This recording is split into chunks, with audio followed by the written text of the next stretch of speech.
ډیرو محترم او قابل قدر مسلمانان وروڼو خویندو، نن یو عظیم الشانه وظیفه د اتوار د ورځې خاص وظیفه د محترمو او داسې وظیفه راته ښیم انشاءالله چې هغه الله تعالی ته ډیره خوښه کلمه ده. د انسانانو حاجتونه پې الله تعالی پوره کوي، د انسانانو مسلې پې الله تعالی ختموي، پریشانۍ پې ختموي. او یو عظیم الشان پیغمبر تیر شوی د محترم مسلمانانو چې الله جل شانه د هغه داسې آفت نه بچ کړی و، داسې مصیبت نه ورته خلاصی ورکړی محترم مسلمانانو، داسې امتحان کې پاس کړی و چې هغه زما ستاسو په وهم او ګمان کې هم نه راځي دا خبره. نو هغه وظیفه راته ښی محترمو او قرآن کې هم الله تعالی ذکر کړي دي او حدیث مبارکو کې هم د هغې فضیلت ذکر شوی دی او ډیرو علماو په دې باندې ازمیختې کړي دي، حاجتونه پې الله تعالی پوره کړي دي، پریشانۍ پې الله تعالی ختمې کړي دي.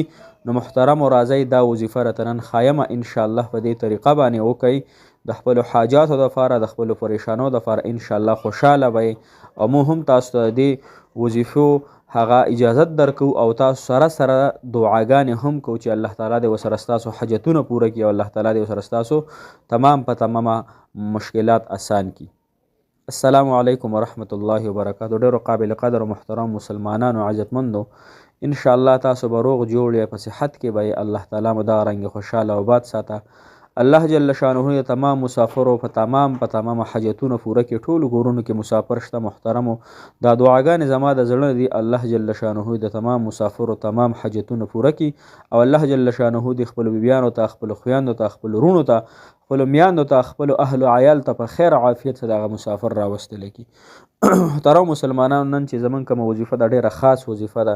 د اتوار په ورځ هم کولی شئ، د ګل په ورځ د شروع د نښې تر زیارت جمعې پورې انشاءالله دا وظیفه تاسو کولی شئ چې په هره ورځ کې مو کړه انشاءالله چې الله جل شانه به مو ورسره حاجتونه پوره کړي، الله تعالی مو سره مسلې ختمې کړي، ځکه رب العالمین رب مشکل کشا ذات دی، حاجت روا ذات دی او تمام حاجتونو پوره کولو والا رب څوک دی محترمو؟ صرف الله دی.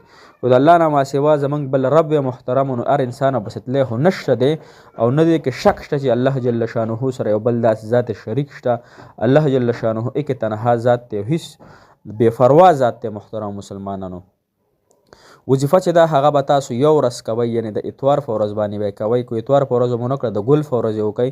کو د ګل په ورځ نه وه د شروع یې که د زیارت یې وکئ، د جمعې پورې محترمو تاسو سره وخت دی انشاءالله د جمعې د ورځې پورې دا خاص وظیفه انشاءالله په هره ورځ چې مو کړه او کو روزانه مو کړه نو ډیره زیاته به بهترینه وي. وظیفه محترم مسلمانانو حضرت یونس علیه السلام وظیفه ده چې الله جل شانه دریو تیارو ته، یعنی مئی ته، د اوبو تیاره، د مئی تیاره او د معدې او د مئی د خېټې تیاره، محترمو دریو تیارو کې الله جل شانه ورته سلامتیا ورکړه او د هغې دریو تیارو نه الله جل شانه په ښکلې احسنې طریقې سره بهر راویستلو. نو انشاءالله زمونږ زندګو کې دونه تیارې نشته دی، زمونږ زندګۍ دیهو مختصر پریشانۍ وي او حاجتونه وي، نو لهذا د هغې د ختمېدو دپاره انشاءالله العزیز دا وظیفه تاسو خامخا وکئ. محترم مسلمانانو، وظیفه به تاسو 1011 پیرې وایي، 1011 پیرې یعنی 1011 مرتبه تاسو وایي. د اتوار په ورځ به وایي، د ګل په ورځ، د نهې شروع زیارت تر د جمعې په ورځ محترم مسلمانان دا وظیفه تاسو 1011 پیرې انشاءالله وایي.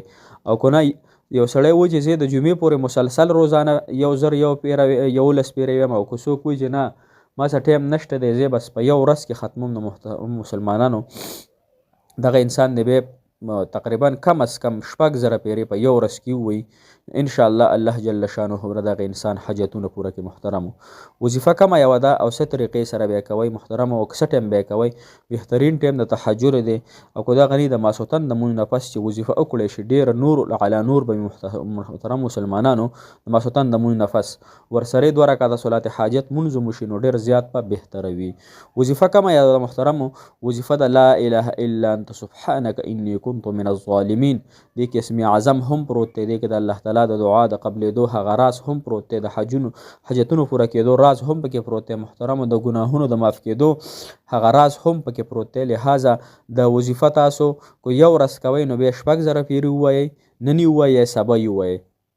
او که یو کس وایي چې زه مسلسل د جمعې د ورځې پورې کوم، نو محترمو روزانه د 1011 پیرې انشاءالله په دغه طریقه ووایي چې 2 رکعاته ورسره د صلات حاجت مونځ وکړي.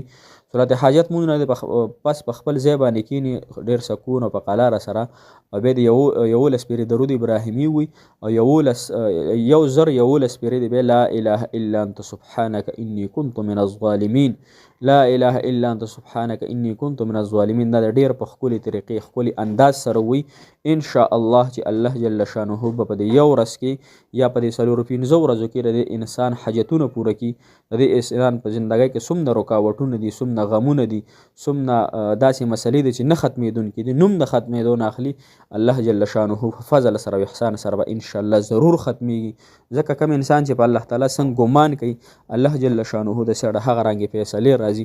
نو چې زمونږ ګمان د الله تعالی په ذات باندې ښه وي چې الله تعالی به دې وظیفې سره زما حاجت پوره کوي. محترمو چېرته لاړ شو، کم خوا لاړ شو، کم در ته لاړ شو، بل در نشته مسلمانانو، بل الله جل شانه نشته، بل د الله تعالی سره شریک نشته دی. نو د الله تعالی د دې وظیفې تاسو د دې کلام د وظیفه انشاءالله تاسو وکئ په دغه طریقه باندې الله جل شانه هم حاجتونه پوره کړي. زه دعا ګویم چې الله تعالی دې تاسو تمام حاجتونه پوره کړي، تمام پریشانۍ دې ختمې کړي، الله تعالی دې تاسو ته ښکلې زندګي د حیا او د عزت درکړي. الله تعالی مو خوشحاله او باد ساته. جزاک الله خیره، احسن الجزا فی الدنیا والآخره.